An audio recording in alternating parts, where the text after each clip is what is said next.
So you've finally taken the leap and decided you want to start an online business. Maybe you even have a few clients already, or your first offer is up and running. And I know you're doing all the things, like you're posting and emailing and building and then posting again. But in the back of your mind, you're wondering, wait a minute, did I skip a step, or do I have everything I need to make sure I'm operating my business the right way? I know you want to build a sustainable and successful business, one that brings in consistent revenue, and if you're anything like me, one that provides you with a lot of time freedom. But you're also starting to realize that there's like a lot more to this whole business thing than Canva graphics and content calendars. The problem is most business owners don't know what they don't know when it comes to the legal stuff, and I don't blame you.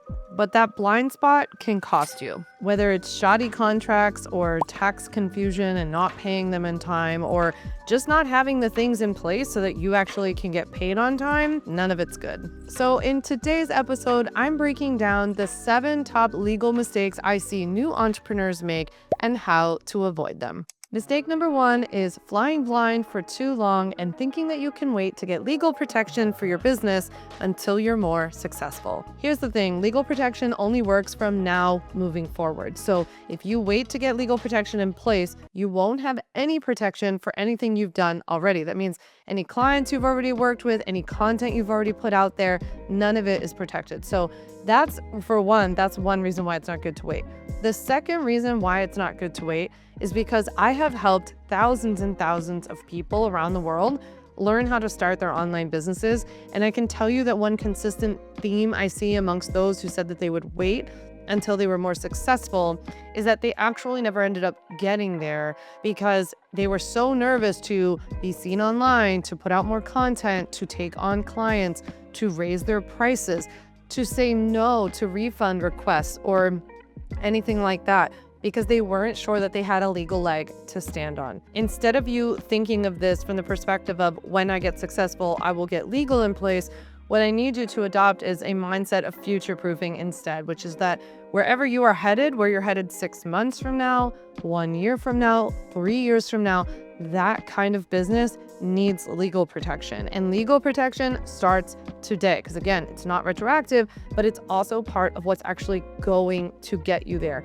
So instead of thinking of it as I will get legally protected when I get successful, it's I'm going to be successful because I got legally protected, and therefore you felt confident enough to put yourself out there and be seen. 2 is that I see people often focus on getting the wrong legal things in order and not having the right legal things in order. For example, people too often focus on getting things like trademarks for their logos or wanting to trademark their business name or their course name before they've even opened their digital shingle online. It's sort of like skipping to the part of decorating a house that you're building before you've ever even laid the concrete to build the foundation.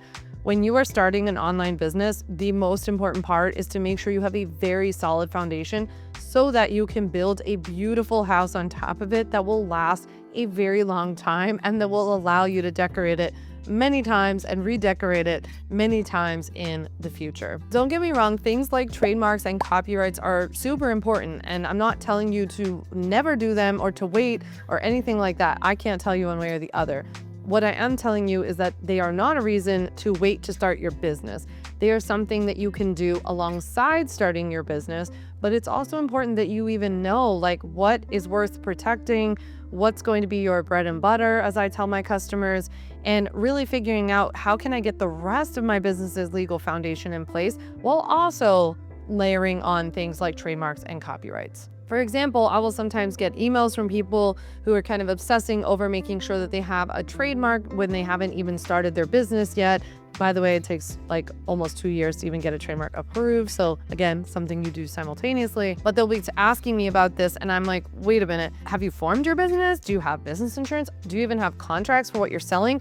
And they're like, no, because I'm the most freaked out that someone could steal my business's name or my product name or something like that, or even my logo. And it's like, it's okay. Let's get the legal foundation set with those things. And also we can talk about whether or not you're in the right place or whether or not what you're even talking about qualifies for that kind of legal protection yet. The third mistake is trying to piece it all together yourself or using tools like ChatGPT or even Google to try to create your own contracts. Because here's the thing, at the end of the day, if you don't feel comfortable and confident that your contracts and policies say exactly what you need them to say in order for you to be protected and therefore feel confident going out to work with people, then it's not going to help. We need you to not only have the right things, but I need you to know what your contracts and your policies actually say so that you know when and where to tailor them and how to describe them to your customers if it ever comes up. And as much as I would love to tell you as a new business owner that getting a contract or policy in place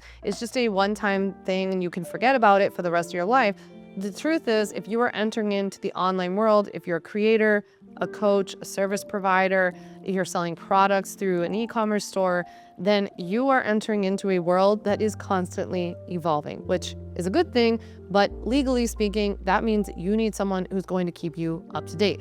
You need to be working with someone you trust. Now, I sell legal templates and the ultimate bundle. If you like me, you like my stuff, great. And then you get updates from me. Those are all included. The contracts are kept up to date and all those kinds of things. But if you choose to work with someone else or you hire some other service or something like that, you just need to make sure that you are keeping those things up to date. The fourth mistake I see amongst new entrepreneurs is relying on software or tools, free policies that they give you. So whenever you sign up for a program to maybe, let's say, house your online course or host your membership, you might be provided free policies to use that look like the company is giving you a free terms of use policy, for example, to include at checkout. The reality is that most of these that are provided are woefully inadequate, so they do not have nearly enough the information that you need in it. They're often missing key legal phrases and paragraphs that you really need to stay legally protected. And even worse, in nearly all of the ones that I've ever checked out that customers have sent my way, they also tend to protect the software or the tool that gave them to you and not you as the creator the most. So sometimes they will actually have provisions in them that indemnify or protect the company and not you, which is less than ideal. The fifth mistake is thinking that you don't need business insurance and that you can wait till later on to add it on. So let's break down a little example. Let's say that in June of 2023, you coached a client online and you didn't feel like getting business insurance in place because you thought, I'll wait till later and see if my business gets bigger. You had a lot of expenses to take on, so you thought you'd put it off. We fast forward to March of 2025 and you've decided your business is doing a little bit better. You decided to get business insurance in March of 2025. 3 months later, in June of 2025, all of a sudden, this nasty letter from a lawyer shows up in your mailbox from that client that you worked with back in June of 2023, saying that they're thinking about suing you. Now, you do what anybody would do. Well, first, you freak out. And then the second thing is that you then send that letter over to your business insurance policy because you think, hey, about 3 months ago, I just got business insurance, so I should be covered for this, right? Wrong. You didn't have business insurance in place at the time that you worked with this client, and therefore you will not be covered for it unless you have a very specific kind of policy, which most people, like 99.999 repeating percent of people, do not have, right? So the really important thing for you to know about business insurance is that you had to have had it in place at the time that the quote unquote incident occurred. So if you worked with that client back in 2023 and that's when they said that you did something horrible to them or they had a bad experience with you or whatever, that's when you needed to have had insurance, not now when the claim is filed against you. In fact, you have to have it in both time periods. You had to have had your policy in place back when you worked with them in June 2023, and you also have to have it in place in June of 2025 when you got sued or threatened to be sued. You have to have it continuously throughout. In fact, your business insurance couldn't have even lapsed for a couple of days during that time period. You have to have continuous coverage for that whole time period. So it's very important to not put off business insurance until later on for this reason. The sixth mistake is having a non-business bank account as your bank account. Now, this is important for everybody for several different reasons, but It's especially important for those of you who already have LLCs, because once you have an LLC, you are actually legally obligated to have clean and clear financial records. You need to have very clean delineation between you and your business. If you've listened to any of my stuff before, you know I talk all the time about how LLCs are great in terms of them providing you with some personal, like limited personal liability protection. But that protection is only extended to you if you actually act like a business. There are several different ways that you can act like a business, and I've covered this many different times, many different ways. But one of those ways is to make sure that you have a business bank account and you actually only use it for your business, and then you only use your personal account for your personal stuff. Last but not least, the seventh mistake is not getting help and spinning your wheels and not moving your business forward. I've seen it time and time again. People talk about getting legal stuff in place. They spend more time Googling and researching it and consuming content and doing all of these things than it would just take you to actually get it done. A lot of the things that I teach people can be done in one day, over a handful of days if you want to spread them out. You really can start your online business in just a few days. So here's the thing. If you just listen to this episode and you realize you're making, I don't even know how many of these mistakes, don't fret, because I've got a free legal training that you can go watch right now that will fix all of these mistakes in a flash. I swear to you, it is way easier to get this stuff done than you might think. Just give me a second of your time by dropping your name and your email. Once you click that link down below in the show notes for my free legal workshop, 5 steps to legally protect and grow your online business.